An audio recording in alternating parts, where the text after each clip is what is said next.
National News with Sandy Ronaldo. Good evening, I'm Todd Vanderheyden. Sandy is off today. Our top story, Canada has officially recognized the state of Palestine. Prime Minister Mark Carney at the United Nations today saying it was time for Canada to act. Listen to this.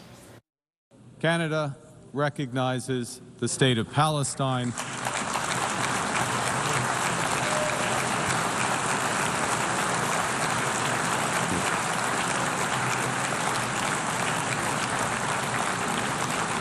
And we offer our full partnership in building the promise of a peaceful future for both the state of Palestine and the state of Israel.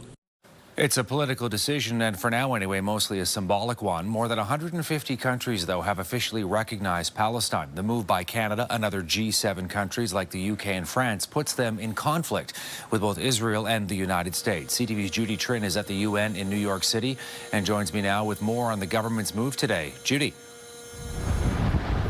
Todd, today in front of the Council on Foreign Relations, the Prime Minister spoke about the pivotal decision and took questions. As we meet, civilians are targeted and international law trampled in Gaza, the Ukraine, Sudan, and beyond.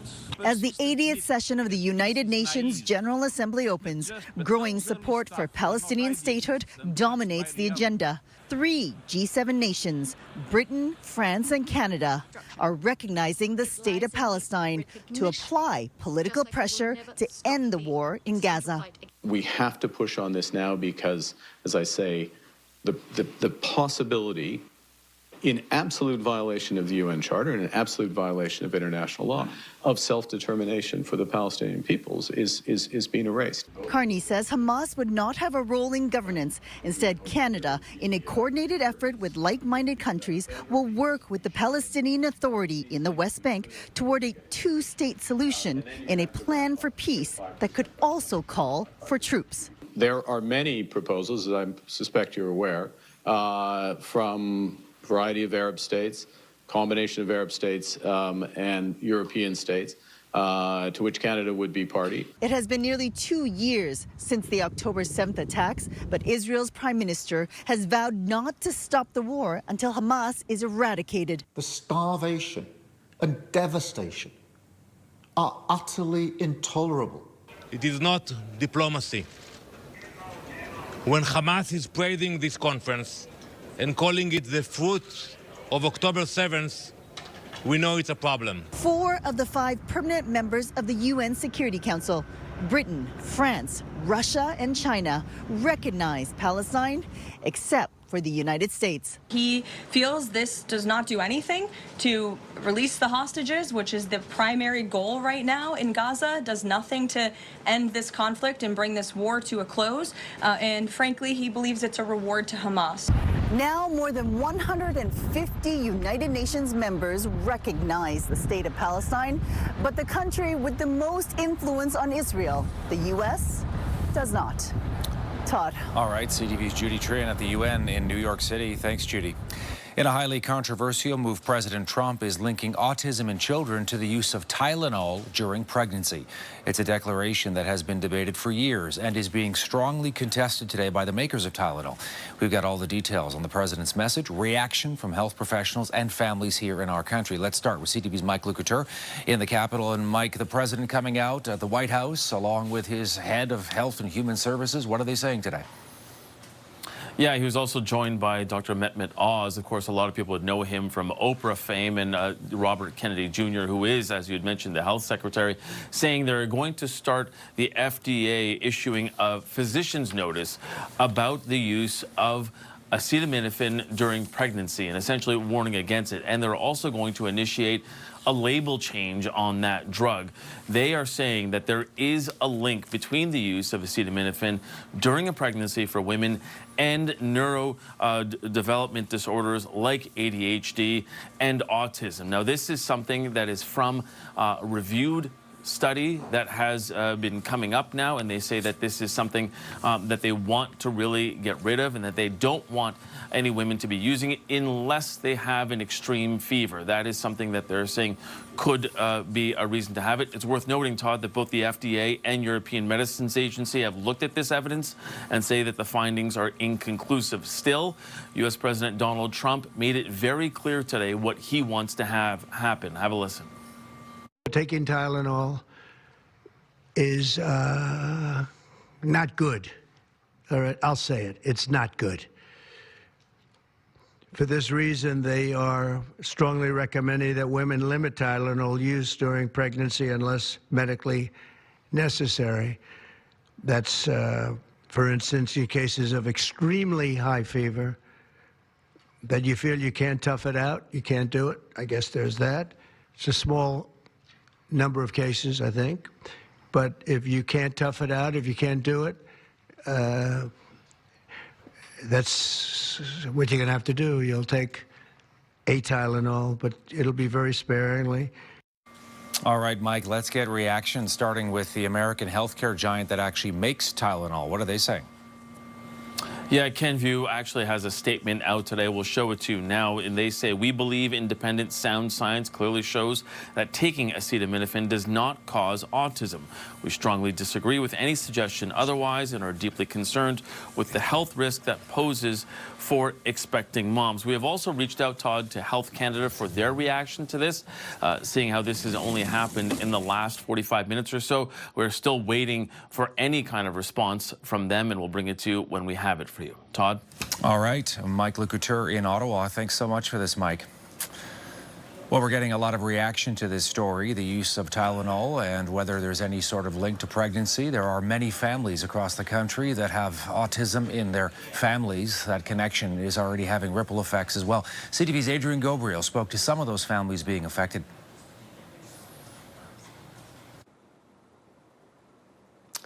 Todd, Canadians we spoke with today believe the Trump administration is sensationalizing a potential cause of autism without robust proof, while casting a dark shadow over families across the country.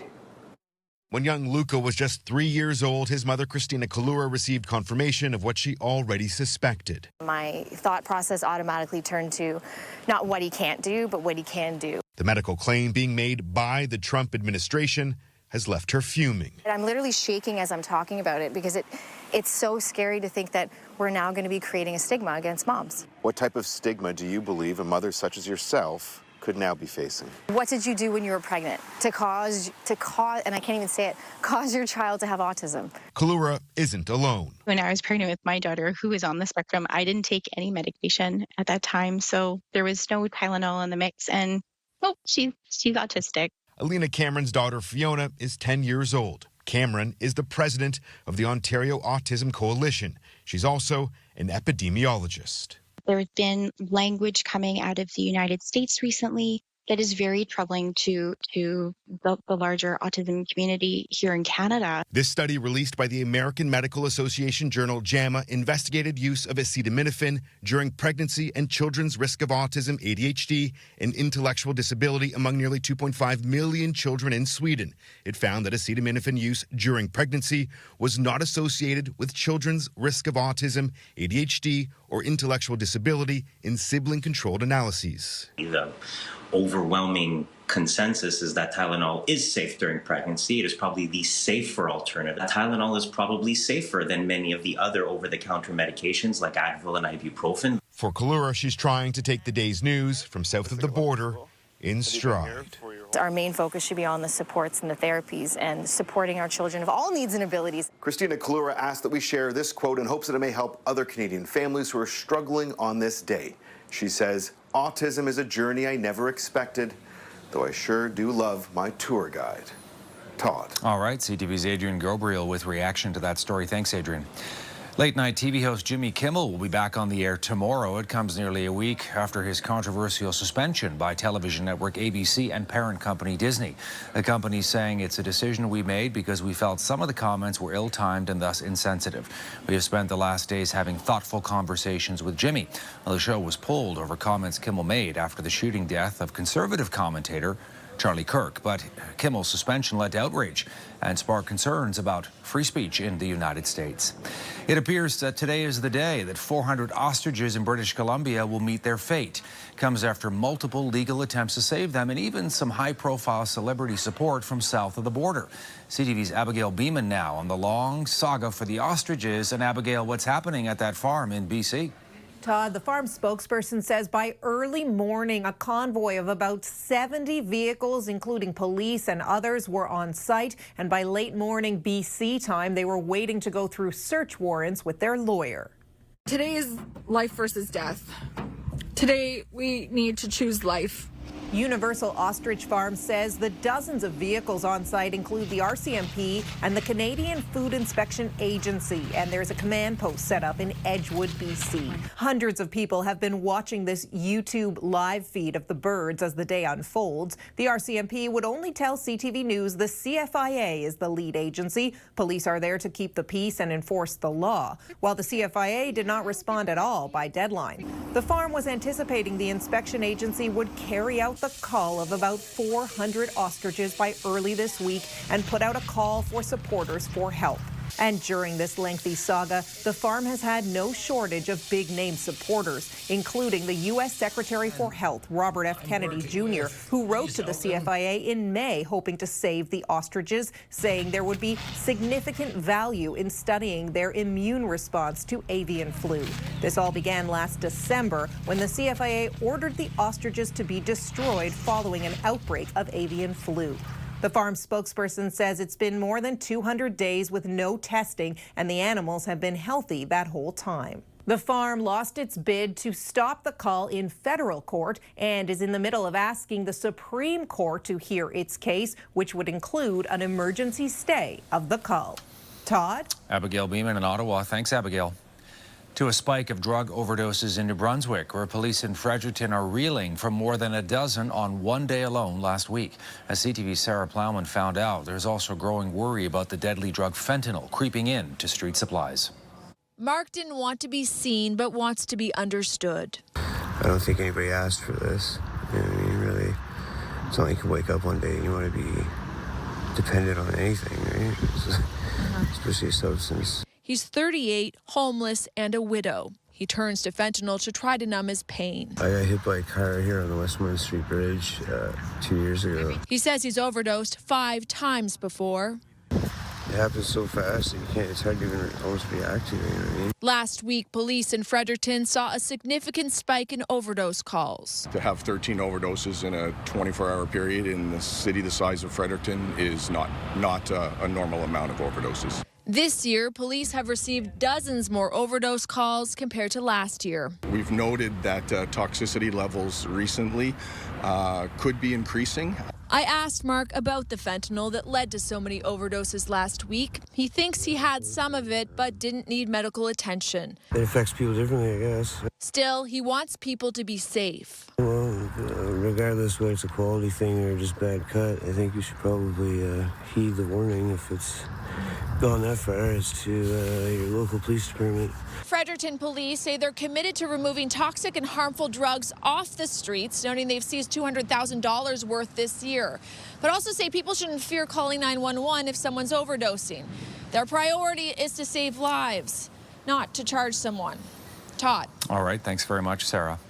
A politician in Ontario has been kicked out of the Progressive Conservative caucus after he was charged with assault. Premier Doug Ford was asked about it today.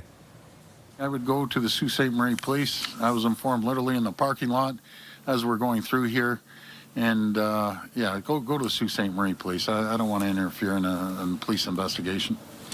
Chris Scott, a member of the provincial parliament from Sault Ste. Marie, was charged with assault and assault with a weapon following a joint investigation by Toronto and local police.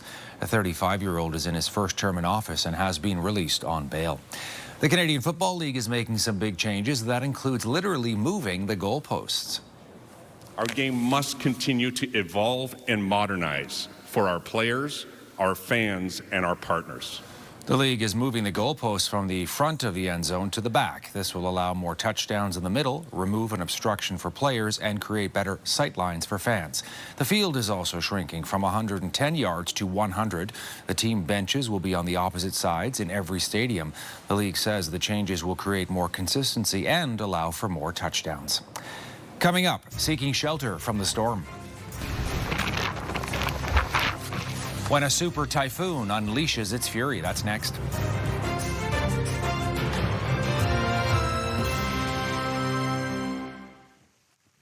A super typhoon pummeled the Philippines today, forcing evacuations and triggering storm alerts across Southeast Asia. Take a look at some of the footage showing strong winds, torrential rain, causing large waves to form along the coast of the Philippines. Super Typhoon Ragasa made landfall today. It's the strongest storm of the year so far. Authorities suspended work, schools across Manila, with residents in coastal communities being forced to evacuate. And severe storms have battered parts of Europe. Heavy rainfall in France left an ambulance stuck in the middle of a flooded road in the city of Toulon. Thousands of homes left without power in the region. Meantime, in northern Italy, firefighters on search and rescue missions as these torrential rains triggered widespread flooding and landslides in the northern city of Como. And take a look at this lightning striking a communications tower in Barcelona in Spain, where local officials say torrential rains left 2 people dead over the weekend. All right, still ahead for us, Ottawa's focus on heavy metal, why this critical mineral might be key to jolting Canada forward.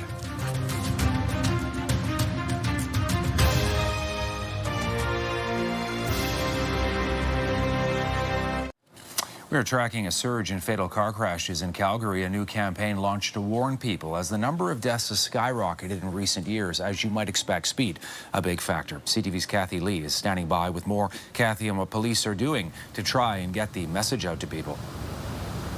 Todd, Calgary Police and the city have partnered up and are launching a campaign to educate people about the dangers of reckless driving. Here's a small clip of it. I was in the left turn lane. I was feeling rushed. The campaign includes a 3-part series released over the next year on radio, TV, and social media platforms, telling the stories of a fatal crash from different perspectives. Police say they've tried a number of strategies to encourage people to drive safer, and they aren't working. Last year, there were 29 fatal crashes, a 10-year record high. This year, there have been 27, putting the city on pace to break that record. Speeding is a factor in 30% of fatal crashes, but police didn't say why the number of fatalities have surged in the last 2 years. There's no single cause of fatalities, so there are more people on the roads. I think people are feeling more pressure to get to places quickly. We've got the back to school. People are trying to get their kids into sports.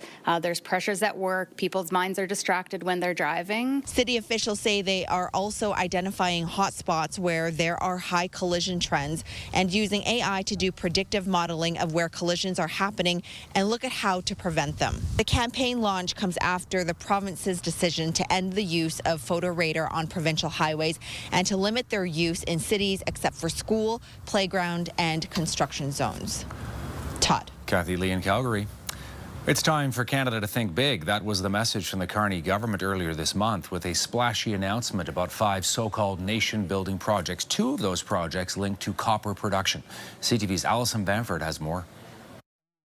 The shiny material is actually chalcopyrite. Shiny and gold, but it's actually copper, and this ore is becoming more valuable. If the plan going forward is to electrify everything, then you're going to need more copper. Copper conducts electricity. You can find it in any home or building, technology like phones, computers, and vehicles. It's especially critical for electric cars, AI data centers, and a greener future. The demand for copper is not going to go down. But Canadian copper production has, dropping nearly 25% between 2014 and 2023. That's where Saskatchewan's McIlvena Bay project comes into play. The copper and zinc mine is expected to begin operation next year. It's one of 5 nation-building projects selected by the federal government in hopes of bolstering the country's supply. We're really looking at developing a mining district here. We know there's more copper in the ground. Canada has less than 1% of the global copper reserves. Chile has the highest percentage. BC and Ontario account for most of our country's production. Geologists say more copper is out there, but exploration costs money and it doesn't come with a guarantee. We've gone a long time without a new copper zinc mine coming into production in Canada, let alone Saskatchewan. So I think it's going to really help focus even more investment. Along with Saskatchewan's mining project, an expansion to the Red Chris mine in northwest BC also made Ottawa's list. That project is expected to increase Canada's annual copper production by more than 15%. Alison Bamford, CTV News, Saskatoon. The window to save Canada's wildlife is quickly closing. That's according to a new report by the World Wildlife Fund. It's a collective human footprint on the landscape now accumulating now over decades. And so it's the continual, gradual increase of these species of conservation concern, which is indicative to me that the trend is going in the wrong direction. The report showing the starkest drop in animal populations since tracking began 20 years ago. More than half of the species studied are decreasing in abundance. The group says urgent action is needed to expand protected areas. CTV National News returns in a moment. To Nova Scotia now, and a story from Cape Breton. A little girl found something out of a fairy tale, a real-life pink grasshopper. They are extremely rare, and their color is due to a genetic mutation. CTV's Ryan McDonald has this closer look for us. It's a rare discovery made by 8-year-old Abigail Boudreau while she was playing in the grass outside her home in Louisdale, Nova Scotia, Monday evening. She was off in the grass, and all of a sudden all I hear is, "I found a pink grasshopper!" And she came running with her hands clasped together as tight as she could hold them. Today, the grade 2 student brought the pink grasshopper to school inside a jar with some other normal-colored grasshoppers that she has caught. What did you name it? Emily. Why? Because I like that name. But Emily hasn't only been a show-and-tell topic of sorts for Abigail. Her mom, who teaches pre-primary at the school, also couldn't help showing the insect off. For me, it was one of those things like I couldn't keep this to myself. This is so cool. I had to bring it to school. I had to show it to everybody. I took my lunch break on Tuesday going around to each class, making sure every person got to see it. So why is the grasshopper pink, and how rare is this anyway? We caught up today with a retired bug expert to find out a bit more. In this case, what's happened is the genes controlling the red have expressed much more strongly than the genes controlling the black. So essentially, we end up with something that is reddish pink. He adds that rare colors could also occur in some other critters, like snakes and frogs, for example, and that from a survival standpoint, there's a reason you don't see this often. The problem is, if you are a bright pink color on a dark green background, and your principal predator is a bird, hey, guess what? You really stand out. From the sounds of it, though, Emily might soon have to take her chances back in her natural habitat. I'm going to release her at my house. For now, it's a rare discovery that has mother and daughter, well, tickled pink. Ryan McDonald, CTV News, Louisdale, Nova Scotia. And that's our newscast on this Monday. I'm Todd Vanderheyden. For breaking news, watch CTV News channel, and your local CTV News starts right now.